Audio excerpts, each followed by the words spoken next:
ایک بہن نے کویسچن کیا تھا کہ کسی نے کہا کہ تمام انبیاء، انہوں نے تو مر کا لفظ استعمال کیا، میرے مناسب نہیں لگ رہا، کہ تمام انبیاء فوت ہو چکے ہیں، صرف ایک نبی زندہ ہیں، حضرت عیسیٰ علیہ السلام، تو اس طرح کہنا کیسا ہے؟ دیکھیں حضرت عیسیٰ علیہ السلام تو اپنی ظاہری حیات میں ہیں، ایسے ہی حضرت ادریس علیہ السلام کو بھی اللہ تبارک و تعالیٰ نے اٹھا لیا تھا، یعنی ان کو بھی ایک موقع یہ ہے، وہ عام زندگی کے اندر ہے، ٹھیک ہے نا؟ پھر یہ دونوں ہی قیامت سے پہلے بہرحال ان پر وفات واقع ہوگی، اور باقی جتنے انبیاء علیہ السلام ہیں وہ بالکل وفات پاتے ہیں، اس کا انکار نہیں۔ ہر بشر نے کل نفس ذائقۃ الموت، ہر نفس نے موت چکھنی ہے، تو وہ ضرور فوت ہوتے ہیں، لیکن پھر صحیح حدیثوں کے اندر موجود ہے، یعنی حسن کے درجے میں ملا لیں وہ تمام حدیثیں تو حسن کا درجہ بن جاتا ہے اور قابل استدلال بنتی ہیں، اور علامہ جلال الدین سیوطی صاحب رحمۃ اللہ علیہ نے کئی رسائل اس پر مرتب کیے ہیں، اور یہ مشکات وغیرہ میں حدیثیں موجود ہیں کہ نبی کریم صلی اللہ علیہ وسلم سے نے جب ارشاد فرمایا کہ تمہارا درود میری بارگاہ میں پیش کیا جاتا ہے، تو صحابہ کرام نے عرض کیا رسول اللہ یہ تو آپ کی حیات طیبہ کا معاملہ ہے، جب آپ پردہ فرما جائیں گے تو نبی کریم صلی اللہ علیہ وسلم نے ارشاد فرمایا کہ انبیاء علیہ السلام، یا بلکہ نبی کا لفظ ہے لیکن انبیاء کے بارے میں ہے کہ انبیاء اپنی قبور میں زندہ ہیں، انہیں رزق دیا جاتا ہے، تو اور اللہ نے زمین پر نبیوں کے اجسام کا کھانا حرام فرما دیا ہے، لہذا بالفرض اگر کوئی قبر اوپن ہو جاتی ہے کبھی اور نبی کی ہو، بالکل بیانی ویسی بدن موجود ہوگا جیسے ان کی وفات کے وقت تھا، اور بالکل وہ مطلب دنیا سے پردہ فرما جانے کے باوجود ایک برزخی کامل ترین حیات کے اندر ہوتے ہیں، کیونکہ نبی کریم صلی اللہ علیہ وسلم نے ارشاد فرمایا، اور ایک روایت میں ہے کہ انبیاء اپنی قبور میں زندہ ہیں، انہیں رزق دیا جاتا ہے۔ تو بہن نے یہ بھی کویسچن کیا تھا کہ کیا ہمارے نبی کریم صلی اللہ علیہ وسلم بعد وفات دیکھتے بھی ہیں، سنتے بھی ہیں، اور کیا ان کو جنت سے رزق دیا جاتا ہے؟ تو بالکل یہ الفاظ تو ہیں، رزق دیا جاتا ہے، لازم بات ہے دنیا کا تو ہوگا نہیں، جنت کی نعمتوں سے لطف اندوز کیا جاتا ہوگا، اور حقیقی جنت میں داخلہ برود قیامت ہوگا۔ اور نبی کریم صلی اللہ علیہ وسلم بالکل دیکھتے بھی ہیں، سنتے بھی ہیں، یہ تو ایک عام مردہ بھی دیکھتا بھی ہے اور سنتا بھی ہے۔ جب انسان فوت ہو جاتا ہے، قبر میں جاتا ہے، بخاری شریف کی روایت ہے کہ جب لوگ اس کو دفنا کے چل پڑتے ہیں تو مردہ ان کے جوتیوں کی سرسراہٹ کو سنتا ہے۔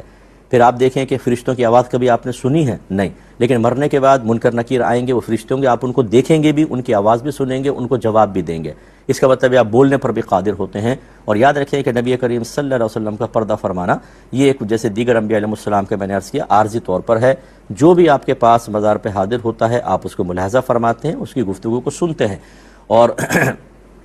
نبی کریم صلی اللہ علیہ وسلم فرماتے ہیں کہ ان اللہ زوا لی الارض فرأیت مشارقها ومغاربها، اللہ تبارک و تعالیٰ نے میرے لیے زمین کو سمیٹ دیا تو میں نے اس کے مشرقوں کو بھی دیکھا اور ان کے مغرب کو بھی دیکھا، یعنی اللہ تعالیٰ نے اپنے حبیب کریم صلی اللہ علیہ وسلم کے لیے دور و نزدیک دیکھنا آسان فرمایا۔ صحیح حدیثوں کے اندر یہ موجود ہیں چیزیں، تو لہٰذا رحمت کونین صلی اللہ علیہ وسلم صرف اللہ کی قدرت کاملہ سے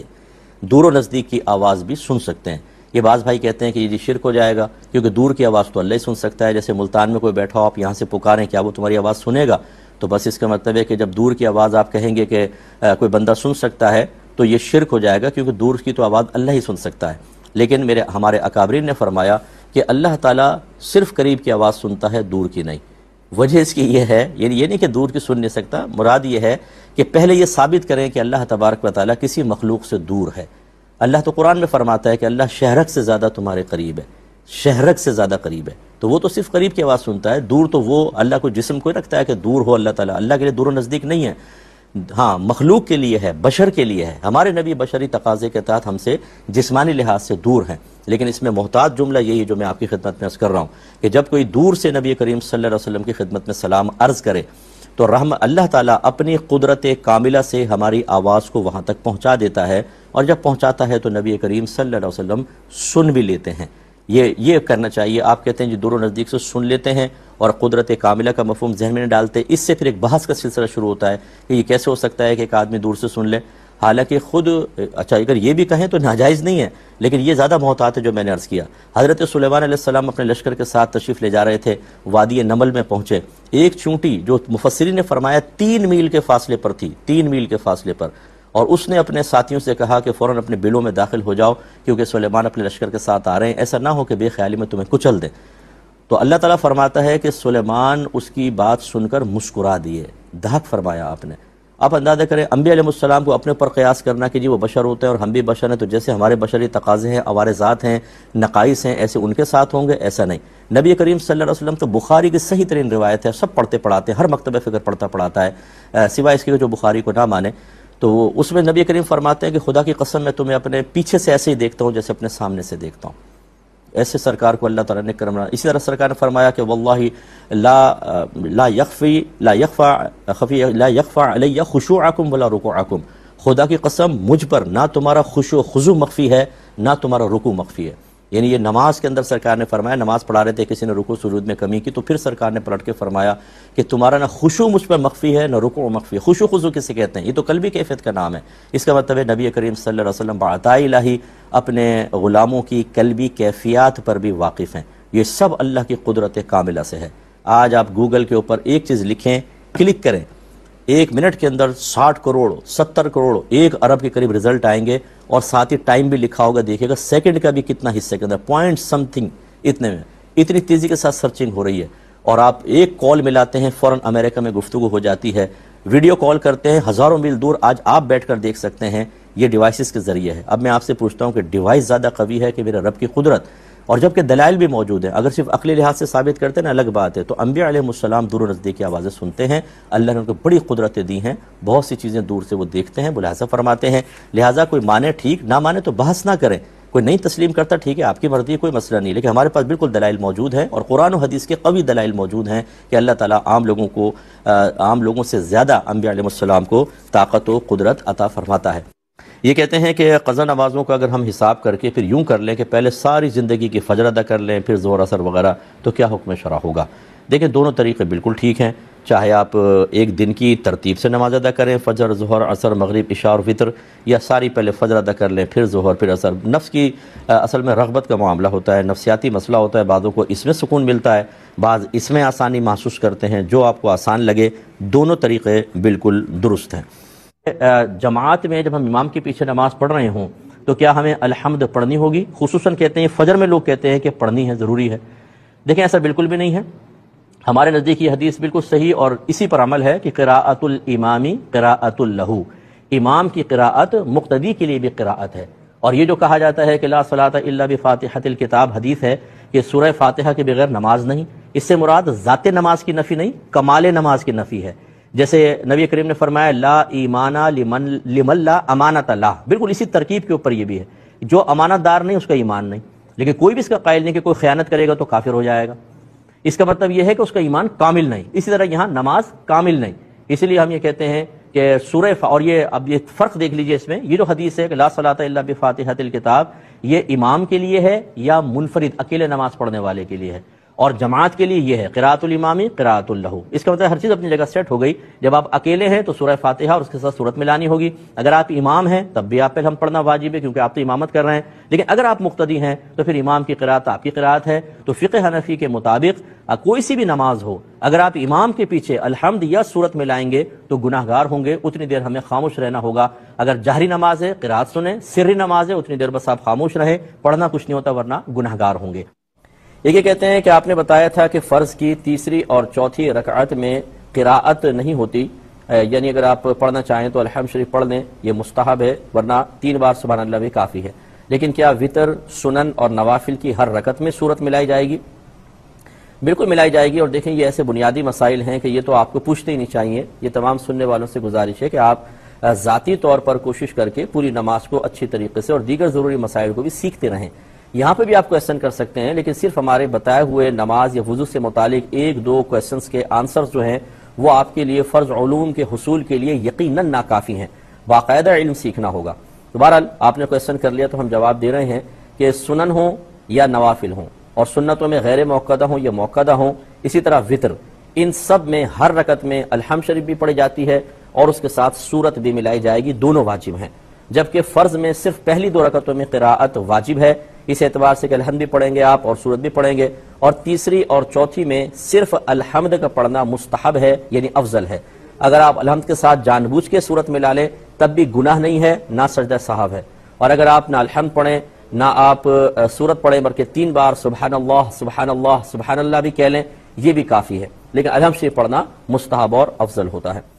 بھائی نے فرمایا تھا کہ ہماری بعض اوقات میں جہاز پر ہوتا ہوں، پانی کے جہاز پر، تو 20 دن اور 30 دن کی ڈیوٹی ہوتی ہے، تو وہاں پر ہم جہاز پر نماز پوری پڑھیں گے یا قصر؟ امام صاحب کہتے ہیں کہ پوری پڑھیں گے کیونکہ ہم آن ڈیوٹی ہیں۔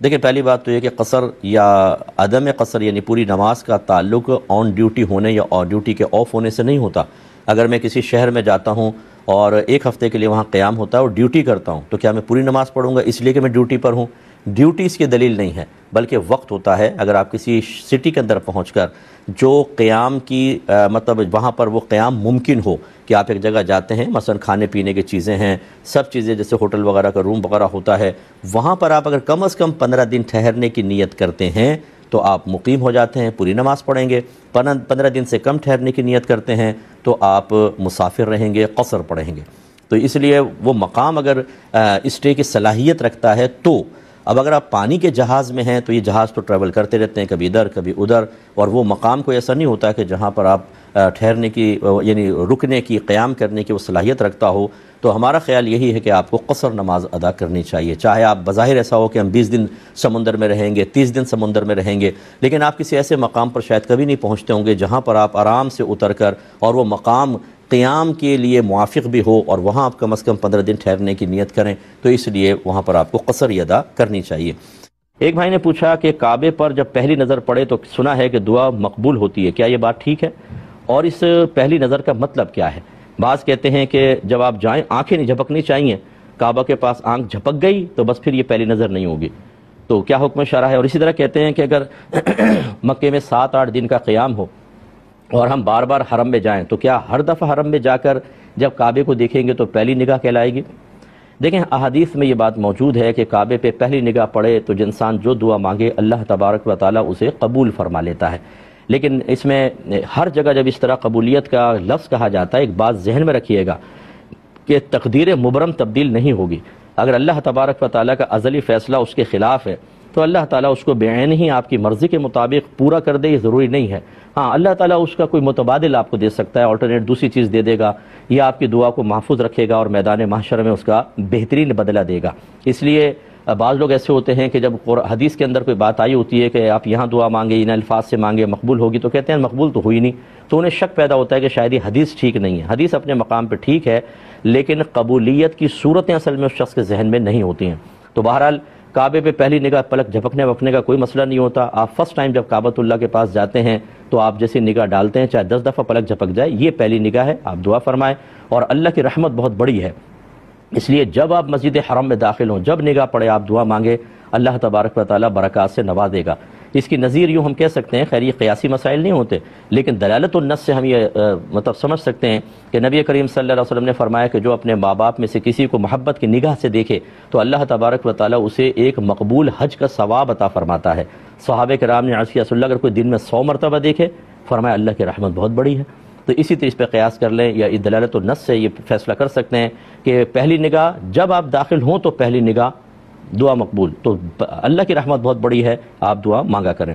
باتوں کو جمع کرنے کے بارے میں کویسچن ہوا تھا تو میں نے آپ کو بتایا کہ فقہ حنفی میں 2 نمازوں کو حقیقتاً جمع کرنا منع ہے۔ حقیقتاً جمع کرنے کا مطلب ایسا کہ ایک نماز کو قضا کریں اور اگلی نماز کے ساتھ اس کو پڑھیں، یا اگلی والی نماز کو وقت سے پہلے ادا کیا جائے۔ فقہ حنفی میں دونوں چیزیں صحیح نہیں ہیں۔ اگر کہیں حدیث کے اندر ایسا آیا کہ کسی نے 2 نمازیں جمع کی تو ہم اسے جمع سوری پر محمول کرتے ہیں، یعنی اس سے جمع سوری مراد لیتے ہیں۔ جمع سوری کا مطلب یہ ہے کہ دونوں نمازیں اپنے اپنے وقت میں ہوں لیکن صورتاً جمع نظر آئیں، جس کی صورت یہ ہوگی کہ پہلی نماز جو ہے مثلا ظہر بالکل آخری وقت میں پڑھیں کہ اب ٹائم بس ختم، اور اس کے بعد عصر کو اول وقت میں پڑھ لیں، تو یہ دونوں دیکھیں جمع ہوئیں لیکن اپنے اپنے وقت میں ہیں۔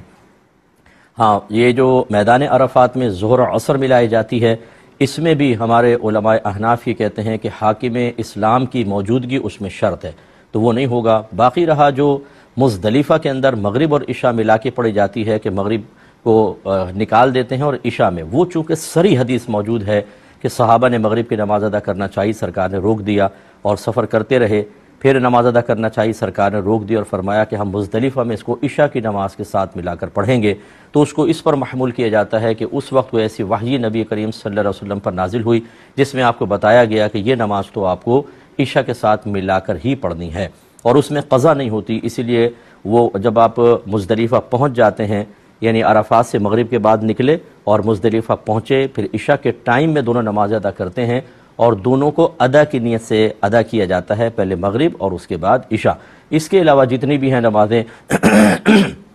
اگر کہیں حدیث میں آیا تو اس سے مراد جمع سوری ہوگی۔ اور یہ میں آپ کو آخر میں عرض کر رہا تھا، یہ تو ایک خلاصہ ہوا، اور آخر میں عرض کر رہا تھا کہ اس سلسلے میں ہر شخص اپنے امام کی پیروی کرے، یعنی اگر شوافع پڑھتے ہیں، حنابلہ پڑھتے ہیں تو ٹھیک ہے وہ پڑھیں، اور اگر ہمارے اور اس طرح رفع یدین کا مسئلہ بھی آپ کو بتایا تھا کہ ہر شخص جو ہے وہ اپنے امام کی پیروی کرے گا، کہ اگر امام اعظم نے ان روایات کو لیا ہے جس میں رفع یدین کا ترک ہے تو ہم امام اعظم کو فالو کریں گے، اور کوئی ان اماموں کے پیچھے چلتا ہے یا ان روایات کو جو اماموں نے لی کہ جس میں رفع یدین کا تذکرہ ہے اور اس کو منسوخ نہیں مانتے تو وہ اس پر عمل کریں۔ بہن نے فرمایا کہ ان کی بہن قضا روزے رکھ رہی تھی تو رات میں ہی کھانا کھا لیتی تھی، لیکن نیت کرتی تھیں فجر کی نماز پڑھتے وقت، تو کیا حکم شرع ہے؟ دیکھیں مسئلہ یہ ہوتا ہے کہ نیت دل کے پختہ ارادے کو کہتے ہیں۔ جب آپ کی بہن رات میں کھانا کھاتی تھیں تو یقیناً دل میں موجود ہوگا کہ میں روزہ رکھ رہی ہوں، روزہ رکھنے کے لیے کھانا کھا رہی ہوں اور کل میں روزہ رکھوں گی، تو لہٰذا یہ ہی نیت تھی۔ اب یہ کہ باقاعدہ اس کو زبان سے الفاظ کو ادا کرنا اگر فجر کے وقت میں ہوا تو پھر کوئی مسئلہ نہیں ہے، کیونکہ جیسے آپ بیان فرما رہی جب ان کا ارادہ ہی قضا روزہ رکھنے کا تھا اور وہ رات میں ہی کھانا کھا لیا کرتی تھیں تاکہ نیند نہ سحری کے ٹائم نہیں اٹھیں گے، اسی ٹائم کھا لیں، تو جس وقت وہ کھا رہی ہیں اگر کوئی ان سے پوچھتا کہ آپ کیوں کھا رہی ہیں تو جواب یہ ہوتا کہ یہ قضا روزے رکھنے ہیں، ان کے لیے گویا کہ یہ کھانا بطور سحری کے ہی ہے، تو یہ گویا کہ نیت حاضر ہے، تو لہٰذا اگر فجر کے وقت میں انہوں نے نیت کی بھی تھی تو وہ نیت نہیں ہے، حقیقتاً تو یہ نیت ہے۔ ویسے قضا روزوں کی نیت جو ہے وہ رات میں ہی کرنی چاہیے، دن کے اندر نہ کریں، رات میں ہی کر لیں، لیکن بہرحال یہ تو پہلے ہی آپ کی بہن نے نیت کر لی تو ان کے تمام روزے انشاءاللہ ہو جائیں گے۔ ایک بھائی نے فرمایا کہ یہ فرض نمازوں کے بعد جو نوافل پڑھتے ہیں یہ کس نے اس میں نمازوں میں شامل کر دیے، کہاں سے ثابت ہیں، اگر ہم ان کو چھوڑ دیں تو؟ دیکھیں یہ نوافل جو ہیں یا تو نبی کریم صلی اللہ علیہ وسلم سے پڑھنا کبھی منقول ہوتا ہے اگرچہ کبھی کبھار، یا صحابہ کرام علیہم رضوان سے منقول ہوتا ہے کہ انہوں نے اس کا معمول بنایا، تو چونکہ اکثر صحابہ نبی کریم صلی اللہ علیہ وسلم کی سنن کو اپناتے تھے، اتباع کرتے تھے، آپ کے طریق کو اپنانا ان کے لیے بہت ہی محبوب تھا، تو گمان ہوتا ہے کہ یہ صحابہ نے نبی کریم صلی اللہ علیہ وسلم کو دیکھ کر اپنایا، اور اگر ایسا نہیں بھی ہے تو بہرحال صحابہ کرام نے کچھ چیزیں اختیار کی، اور یقینی سی بات ہے کہ ان کا اختیار کرنا رضائے الہی کا سبب بنتا ہے، تو اس وجہ سے اگر اختیار کر لی جائیں تو کوئی مسئلہ نہیں۔ تو یوں فقہا ہوتے ہیں کہ ان کو دیکھتے ہیں کہ جہاں کہیں ایسی کوئی چیز عشاء کے ساتھ محسوس ہوئی تو اس کو عشاء کے ساتھ ایڈ کر دیا۔ تو یہ نوافل جو ہوتے ہیں، نفل کا مطلب ہوتا ہے زائد شے، تو ہمارے لیے جو ادائیگی لازم ہے وہ فرض اور واجب کی ہوتی ہے، تو اس کا مطلب ہے کہ نوافل، نفل کا مطلب ہی زائد شے ہے تو وہ اس سے زائد ہے، مطالبہ فرض یا واجب کا ہے، نفل کا نہیں ہوتا، لہٰذا اگر پڑھنا چاہیں بہت اچھی بات ہے، اگر کوئی جان بوجھ کر بھی نہ پڑھے، سستی کر کے چھوڑ دے، چھوڑنے کی عادت بنا لے، کوئی گناہ نہیں ہے، لیکن میں ترغیب نہیں دے رہا ہوں، لیکن بہرحال حکم شرعی ہوتا ہے۔ یہی سنت غیر مؤکدہ کا حکم ہوتا ہے کہ اگر کوئی سنت غیر مؤکدہ کے ترک کی عادت بھی بنا لے تو گناہگار نہیں ہوگا۔ اس لیے پیرنٹس سے میری گزارش ہے، اگر آپ یہ سمجھتے ہیں کہ آپ کے بچے نماز کی طرف آنے میں سستی محسوس کرتے ہیں، لیکن اگر آپ سنن غیر مؤکدہ یا نوافل کو کہہ دیں کہ چلو نہ پڑھو، اب تو مختصر ہوگی نماز پڑھ لو، اور ان کو ترغیب حاصل ہوتی ہے تو ان کو پڑھنے دیا جائے۔ یہ نہیں کہ اگر عشاء کے 17 آپ کے ذہن کے اندر ہیں تو 17 رکعتیں پڑھنی ہوں گی، اور نہیں پڑھیں گے تو آپ سختی کریں گے، جس سے بچے بعض اوقات کوفت اور بیزاریت کے شکار ہو جاتے ہیں۔ اس لیے عشاء سے پہلے کی 4 سنن اور آگے کی 2 نوافل، 8 رکعتیں اگر عشاء کی نکال دیں، یعنی نوافل اور سنن غیر مؤکدہ، تو اس میں کوئی گناہ نہیں ہے۔ اگرچہ میں اس کو یہ نہیں کہہ رہا ہوں کہ آپ کریں نا، ترغیبی میرا یہ کلام ہے، لیکن بعض اوقات ہوتا ہے، ہماری بہنیں بعض اوقات صرف 17 رکعتوں کو ذہن میں رکھ کر سارا دن، چونکہ کام زیادہ ہوتا ہے، مہمان آگے، وہ کہتے بھی مجھ سے نہیں پڑھی جائیں گی، وہ سو ہی جاتی ہیں۔ ایسی بہنوں سے گزارش ہے کہ آپ غیر مؤکدہ نوافل چھوڑ دیں، باقی تو جو ہے وہ کر لیں، سنن یعنی فرض ہے، پھر سنن مؤکدہ اور وتر 3 رکعت، ان کو ادا کر لیں، کم از کم یہ کر لیں۔ جب آپ یہ نفس سے کہیں گے کہ چلو اتنا کر لو تو وہ راضی ہو جاتا ہے، اس لیے حکمت کو اختیار کرنا چاہیے۔ کہتے ہیں یہ باہر سے یہ کویسچن تھا، کسی نے پوچھا تھا کہ کیا ایک مسلمان کو غیر مسلم کے قبرستان میں دفن کر سکتے ہیں؟ کہتے ہیں یہاں پر قبر کو برقرار رکھنے کے باقاعدہ پیسے دیے جاتے ہیں، ورنہ وہ لوگ قبر کو ختم کر دیتے ہیں۔ تو اب مسلمانوں نے بھی قبور کے یعنی غیر مسلمین کے قبرستان میں اپنے مردوں کو دفنانا شروع کر دیا ہے، اور مسلمان یہ لاجک پیش کرتے ہیں کہ جی قبر میں تو اعمال کام آئیں گے، مسلم اور غیر مسلم قبرستان سے کیا فرق پڑتا ہے، کیا حکم شرع ہوگا؟ دیکھیں پہلی بات یہ کہ بالکل قبرستان سے فرق پڑتا ہے. میرے آقا صلی اللہ علیہ وسلم نے تو یہاں تک بیان فرمایا کہ برے پڑوس ایک مردے کو اگر اس کے برابر میں کسی برے شخص کی قبر ہے تو اس سے اس کو ویسی ہی اذیت محسوس ہوتی ہے جیسے ایک زندہ کو برے پڑوسی سے اذیت محسوس ہوتی ہے. تو یہ تو اس کے بارے میں ہے کہ اگر مسلمان فاسق ہے، فاجر ہے، اس پہ خدا نخواستہ کچھ عذابات ہو رہے ہیں تو مردہ ایک طرح کی اذیت محسوس کرتا ہے. اس کے اثرات اس تک بھی، یعنی اس طرح نہیں کہ عذاب ہوگا اس پر، لیکن بہرحال وہ اس کی اذیت محسوس کرتا ہے. تو جب یہ ایک مسلمان کے بارے میں یہ حکم ہے تو غیر مسلمین جن کے بارے میں کنفرم ہے کہ جو حالت کفر میں مر گیا تو اس پر عذابات اور اللہ کی طرف سے لعنتوں کے نزول کا سلسلہ شروع ہو جاتا ہے. اور اتنا ہوتا ہے کہ الامان والحفیظ، اور اس میں ایک مسلمان کو درمیان میں دفنا دینا جبکہ اللہ تعالیٰ کی طرف سے عذاب کے فرشتے نازل ہو رہے ہوں اور ان کی چیخیں وہ سنیں. اطراف میں چیخیں بہت ہوتی ہیں، انسان اور جنات کے علاوہ بہت سی چیزیں ان کی چیخوں کو سنتی ہیں. ہمارے لیے اس لیے پردہ رکھا کہ اگر ہم سن لیں تو ہماری نارمل زندگی قائم نہیں رہے گی اور ہمارا کھانا پینا چھوٹ جائے گا. اور یہ غیبی امور ہیں، اللہ تعالیٰ نے ان کو غیب رکھا ہے، چھپا کر رکھا ہے. اگر ظاہر ہو جائیں تو ہر شخص پھر مسلمان ہو جائے، نیک ہو جائے، پرہیزگار ہو جائے. اور ہمارا غیب پر ایمان معتبر ہے. جب چیزیں ظاہر ہو جائیں گی تو پھر ایمان معتبر نہیں ہوتا. ابھی جو شرعی قانون ہے اس کے اعتبار سے میں عرض کر رہا ہوں. لہٰذا حتی الامکان کوشش کریں کہ مسلمان کمیونٹی وہاں پر ملے، آپس میں کچھ ایسا طے کریں، گورنمنٹ سے کہیں کہ ہمیں زمین دیں، اتنے ہم پیسے خرچ کرتے ہیں الٹی سیدھی چیزوں کے اندر، تو کچھ اپنے قبرستان کے لیے کر لیں، زمین خریدیں اور اس میں مسلمانوں کو دفن کیا جائے. اور اگر فرض کر لیں خدا نخواستہ ایسا نہیں ہے تو پاکستان وغیرہ یا جس ملک سے آپ کا تعلق ہے وہاں پر مردے کو لانے کی کوشش کی جائے. لیکن بہرحال اگر ایسا ہے کہ کہیں جگہ ہی نہ ملے، کہیں جگہ نہ ملے، یا اتنی مہنگی جگہ ہے کہ آپ افورڈ نہیں کر سکتے ہیں،